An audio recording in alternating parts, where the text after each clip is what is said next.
Hello everyone and welcome back to another Canadian Politics Explained video.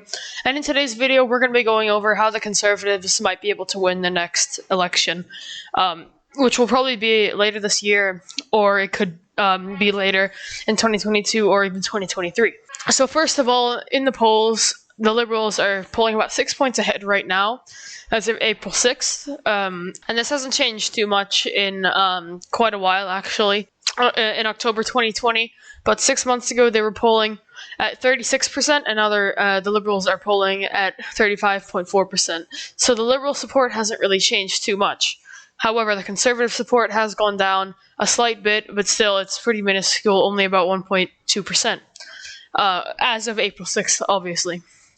So, according to this poll tracker, the Liberals will win, well, this is not definitive, this is just an estimate, or are poised to win 169 seats. The Conservatives are poised to win 110, which is 11 more than they won in 2015, but less than they currently have in the House of Commons. The Bloc and NDP are meant to keep their seats relatively constant. The NDP may pick up 2 seats, as they currently have 24, and the Greens are expected to lose 1 seat here.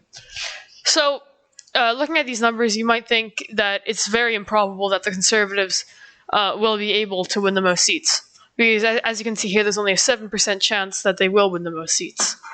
But with a spring election looking less and less likely, as shown here in this article, and this article basically discusses how Newfoundland's election, it was actually meant to be held earlier, I believe in February, but despite that, there was a huge rise in variant cases in the province, so they changed it to an all-mail election, and then they delayed the actual vote counting until late March. After the results of this election, Andrew Furey's Liberal government was able to form a majority and become premier for another 4 years, or whenever an election is called.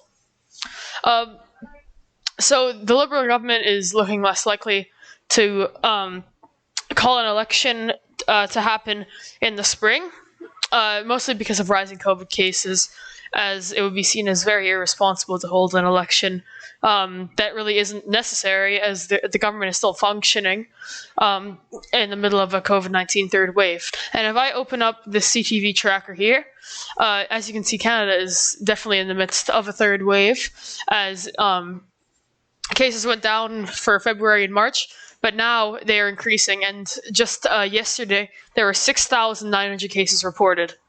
That is a lot of cases, especially considering how deadly the second wave was. It seems like the third wave has potential to be even more deadly if more measures are not put in place. So overall, a spring election looking less, or a June election, moreover, looking less likely, as because of the COVID-19 second wave. So because of this, the election probably will not take place until fall of this year or next year at some point.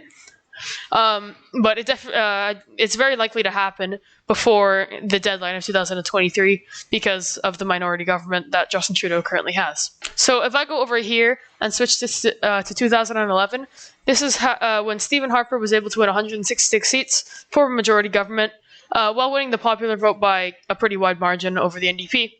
As you can see here, a lot of their strength came from Ontario. So here they won 73 seats, which was more than any other province, and this really helped them win the election because they were able to win so much of Ontario over the NDP and Liberals. Switch over to 2015, however, and the Conservatives lost a lot of their support in Ontario at the expense of the Liberal Party. The Liberal Party won 80 seats, and Stephen Harper only won 33, which is a big decrease from the 66 he held before. And this is really why the Conservatives lost their majority government. If they were able to keep all those seats in Ontario, the Liberals would have had very few seats. They would have only had 18 seats in Ontario, and the Conservatives would have at least 30 more seats, most likely more because of the redistricting and reallocation of House of Commons seats that took place. So it's clear from these maps that Ontario is very likely to be the swing province, if you want to put it like that. Obviously, it's not like a winner-takes-all system, but if the Conservatives are able to increase their support in Ontario by meaningful margins, they have a much larger chance of winning at least a minority government. So if I go here and switch this to Ontario, the Conservatives aren't actually too far behind in the poll averages right now. They're only about 10 points behind the Liberals, which is not, once again, hasn't really changed too much. The margin has widened a little bit. However, it hasn't really changed too much. And obviously, with a spring election being less likely, or a spring election call being less likely, it's unlikely that... So with a June election being less likely than it was a few weeks ago, this gives the Conservatives plenty of time to kind of gain that support that they need in order to win the most seats in Ontario. So here, the Liberals are poised to win 78 seats, and the Conservatives only 35, which is about what they have right now. They will have to make a good case to the people of Ontario that they are better than the Liberals. And obviously, a scandal on the Liberal side will help. For example, in the 2019 election, obviously, Justin Trudeau was rocked by scandal. This didn't end up having as much of an effect as was expected. For example, the blackface scandal was expected to have much more of an effect, and even the CBC poll tracker then thought that the Liberals were only going to win 137 seats. Despite this, they were able to keep more seats than was expected and win 157 seats, which was enough to form a fairly stable minority government, although it's still not very stable as it is a minority government. And the main reason for this was them keeping support in Ontario. As you can see, they were able to keep 79 seats, so only losing one seat to the Conservative Party, and the Conservatives picked up an extra 2 seats from the NDP in the province. So if the Conservatives would have been able to flip just 20 seats, obviously that's not just 20 seats, but in 2011 they showed that it is very possible for the Conservatives to win a majority of seats in Ontario. And in 2008 as well, they won, not a majority, but they were still able to win 51 seats to the Liberals, 38, and the NDP's 17. So, because of these maps, obviously, it shows that it is possible for the Conservatives to gain the support they need. They just need to make a good case to Ontario, really, that they are the party to lead.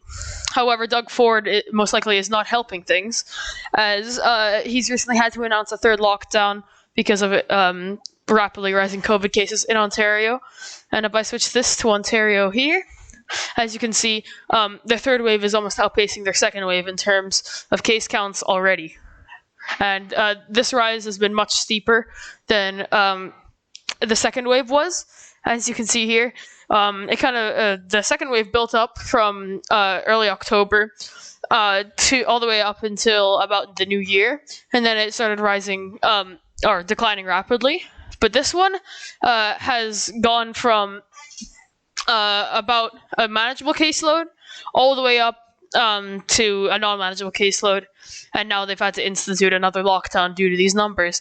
Obviously, this is not making him too popular among Ontarians right now, and obviously he's a Conservative, so this will this will not help the Conservatives federally. And it might even hurt them. We'll have to wait and see how this affects the polls, as no polls have really been taken since the lockdown was announced. So let's say the Conservatives aren't able to make a significant inroads in Ontario. Well, where else can they get their support? The thing is, they already have a lot of support in the West, especially in the prairies and Alberta. In Alberta, they have all but one seat. They are most likely not picking up that one seat. In Saskatchewan, they have all the seats available. Manitoba, they have 7, and Liberals have 4, NDP have 3. So it seems like the best way for them to gain seats in the prairies in Alberta is in Manitoba. However, if I go over to this list of the prairies, it's clear that there's not too many ridings where the Conservatives have too much of a chance. So one of the only toss-ups is this riding Charles Wood, St. James, Assiniboia, and Headingley. I have no idea how to pronounce that. This is a Conservative incumbent, but the Liberals are actually leading here. It's obviously a tight race because it's a toss-up, but the Liberal here is leading by about 1.1 points. So the rest of the seats, the ones held by the NDP, are fairly safe. This Winnipeg Centre seat is a toss-up between, or not a toss-up, but a race between the Liberals and the NDP, so the Conservatives are not competitive in this riding. So their best bet seems to be either gaining significant support in these ridings that are NDP leaning or NDP likely, but that'll only gain them 2 seats. So they likely need to make significant inroads into Liberal support and NDP support in the prairies, as all of the Liberal Party seats in these provinces are considered safe for the Liberals. Alberta, as I said, there's really no chance that they win any more seats than they currently have, so they cannot really gain any seats in that province. Atlantic Canada, they may be able to gain 1 seat, but as you can see in the poll tracker, Liberal support has been holding steady, and the Conservatives have been shown to be gaining a little bit of support there recently, but still, it seemed to not be significant enough to flip enough seats to win a minority. And by the way, in order to form a minority government, the Conservatives need to flip 19 seats in order from the Liberals, obviously, in order to be able to have the most seats in Parliament. So let's say they're able to pick up, let's say, 5 seats in Ontario, maybe 2 seats in the prairies if they're able to gain that support, or gain significant levels of support in the prairies, and maybe 1 seat in Atlantic Canada. So that brings them up to about 8 seats. So somehow they need to find 11 other seats. And they're kind of running out of options here, as BC, they're poised to lose a lot of seats here as of right now. So, as you can see, right now they have 17 seats there, but right now, according to this projection, they are shown to be losing 4 seats from that number. Obviously, this can easily change, but this is just as of right now.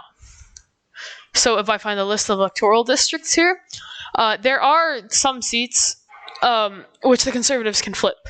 But first they need to play defense in the seats that they already have. So for example, this riding Cloverdale Langley City, it's a Conservative incumbent, but the Liberal is leading by 5 to 10 points. So if I scroll down here, once again, there's not many seats where the Conservatives are currently competitive. This is one of the closest ones, this riding here, but this isn't even between the Conservatives and the NDP. It's between the Greens, Liberals, and the NDP. But if there's enough votes splitting, the Conservatives may be able to win this, but that's a very unlikely thing to happen, especially with NDP support being fairly strong. So in BC, they most likely will not pick up any seats, as of right now at least. Obviously, their first priority is playing defense in BC. But if they want to form a minority government, they need to be able to gain some seats as well. So this is fairly, BC is, as of right now, is fairly difficult for the Conservatives to gain seats in, especially while right now, at least, they're projected to lose at least 4 seats. So if I go to Quebec, this is their last option, really. And the Conservatives are in a distant 4th place here. And shown by recent trends, this probably will not change too much, as the Conservatives currently, as you can see here, they currently hold 10 seats in Quebec, and right now they're projected to win 10, so not much has changed there. But, so, yeah, 2.7 more seats from there could bring them up to 13, so they just need to basically increase their support in a lot of these provinces, where right now they're kind of holding steady. or losing support, like in BC, which is the main place where they're losing support right now. One last thing before I end the video. If I go over here to the federal simulator, I can see what will happen, or the C projection, when different parties get different percentages of the vote. So if I increase the conservative vote percentage, I'm going to decrease the other parties as well. Let's just say right now they're projected by this website, FiveThirtyEight Canada, to get about 30.1% of the vote. Let's say they are able to increase their support by 2%, and siphon that mostly off the Liberals, but also partially off the NDP. So let's do that and that. So let's see what happens if we do this. So as you can see, the Liberals are still projected to win the most seats. But if I change this and reduce this all the way down there, so all of the Conservative gain support is from the Liberal Party. If I do this, it gets closer, but it's still a pretty far stretch. But if I reduce the Liberals by 2% more, and then increase the Conservatives by as much as it will go to 34.3%, this is similar to the results of last election. The Conservatives are projected to win 153 seats, because this is enough to flip a lot of those likely ridings, especially in BC and the prairies. And Ontario, obviously. There's a lot of likely ridings in Ontario just because there's so many seats there. But if I do a more realistic, obviously, like this, the Conservatives still are able to win a minority government, even though they lose the popular vote. But obviously they need to gain a lot of support in order for this to happen. And obviously this is just federally, so they need to gain support in specific ridings and specific areas of the country in order to bring them up to minority government territory. So that's all I have for you in today's video. I hope you enjoyed it, and I'll see you all next time for another video.